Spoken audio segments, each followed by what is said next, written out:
আসসালামু আলাইকুম। কেমন আছেন সবাই? আশা করছি সবাই ভালো আছেন।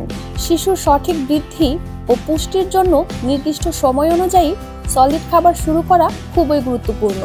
আজকের ভিডিওতে আমরা জানব বাচ্চাকে কখন ও কিভাবে সলিড খাবার খাওয়ানো উচিত। সলিড খাবার শুরুর সঠিক সময়।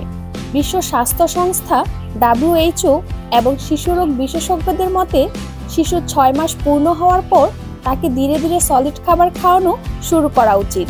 এর আগে শুধুমাত্র মায়ের বুকের দুধ বা ফর্মুলা দুধই হবে শিশুর প্রধান খাবার। 6 মাস বয়সের পর শিশুদের পুষ্টির চাহিদা বাড়ে, যা শুধু দুধ দিয়ে পূরণ করা সম্ভব নয়। তাই ধাপে ধাপে সলিড খাবার যোগ করতে হবে। সলিড খাবার শুরু করার লক্ষণ। আপনার বাচ্চার মধ্যে যদি এই লক্ষণগুলো দেখেন তাহলে বুঝতে পারবেন সে সলিড খাবার খাওয়ার জন্য প্রস্তুত।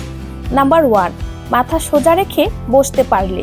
নাম্বার 2, খাবার দেখে আগ্রহ প্রকাশ করলে।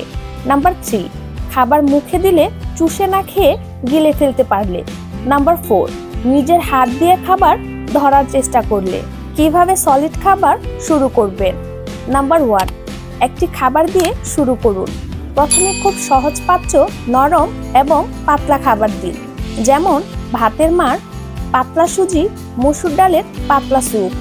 নাম্বার 2, ধীরে ধীরে খাবারের পরিমাণ বাড়ান। প্রথমে 1 থেকে 2 চামচ দিয়ে শুরু করুন, এরপর আস্তে আস্তে পরিমাণ বাড়ান। নাম্বার 3, একটি নতুন খাবার দেওয়ার পর 3 দিন অপেক্ষা করুন, এতে করে বুঝতে পারবেন বাচ্চার কোনো অ্যালার্জি আছে কিনা। নাম্বার 4, প্রথমে মসৃণ খাবার দিন, পরে ঘন করুন। 6 থেকে 8 মাসের মধ্যে নরম খিচুড়ি, শাকসবজির মিশ্রণ, ফলের পেস্ট দিতে পারেন। নাম্বার 5, মায়ের বুকের দুধ চালিয়ে যান। সলিড খাবারের পাশাপাশি 1 বছর পর্যন্ত বুকের দুধ চালিয়ে যেতে হবে। যেসব খাবার প্রথমে দেবেন না। বাচ্চাকে 1 বছরের আগে গরুর দুধ দেবেন না। বাচ্চাকে মধু দেবেন না। বাচ্চাকে লবণ ও চিনি বেশি দেয়া যাবে না। বাচ্চাকে বাদাম ও আঙুরের মতো ছোট ও শক্ত খাবার দেবেন না, গলায় আটকে যেতে পারে। শিশুর সলিড খাবার শুরু করা একটা ধাপে ধাপে অভ্যস্ত করার প্রক্রিয়া।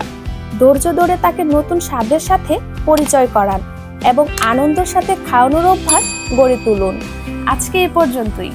বাচ্চাদের লালন পালন করার ক্ষেত্রে এমন সব প্রয়োজনীয় টিপস নিয়ে আমি আবারও হাজির হব, যা আমি আমার বাচ্চাদের লালন পালন করার ক্ষেত্রে প্রয়োগ করেছি।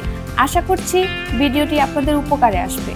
বাচ্চাদের যত্ন নেবেন, ভালো থাকবেন, সুস্থ থাকবেন। আল্লাহ হাফিজ।